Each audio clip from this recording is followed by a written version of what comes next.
with Akademiks and check it out. Now, listen, man. Broke this motherfucker Aubrey Graham down like a fucking fraction in math class. Now, Joseph Budden, he's playing this beef quite well with Drake. I ain't gonna lie. I mean, hours after Drake released a song that was previewed months ago on Snapchat called No Shopping with French Montana, in which he had a guest verse and he lobbed some paperweight bars at Joe Budden talking about pump it up. She got good head on her, but I pump it up. I'm not a one-hit wonder. They know all my stuff. You let me turn into the nigga that you almost was. What, Aubrey?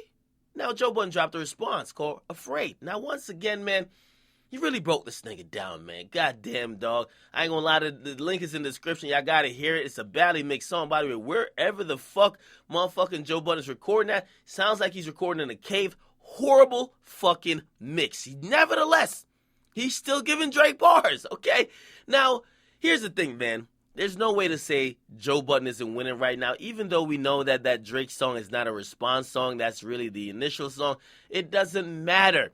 Basically, Joe Budden has responded not once, not twice, but 3 times with pure bars. And we can't use the relevancy/bigger artist card anymore because Drake addressed Joe Budden directly, so the relevance doesn't matter because he's clearly on the radar of Aubrey Graham. So, Joe Budden lobbing straight bars in the direction of Drake, and Drake put out the initial song that sounds like it's a fucking, like it's a paperweight. I mean, it got like Frisbee type bars of a sneakness. Like, goddamn.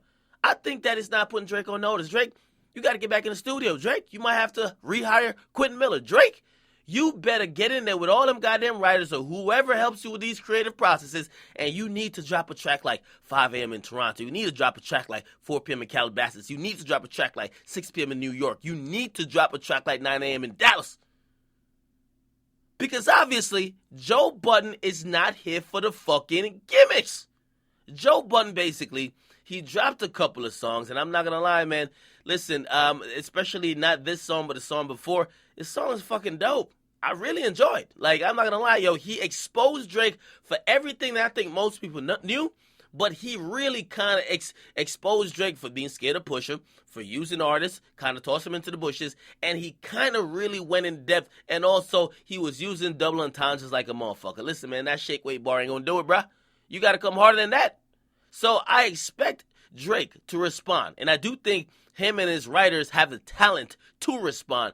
But right now, in no way, shape, or form could you say that Joe Budden is not winning in this feud. And yes, it is a feud because Drake acknowledged Joe Budden. Get in the comment box, you guys like that, and subscribe to Akademiks.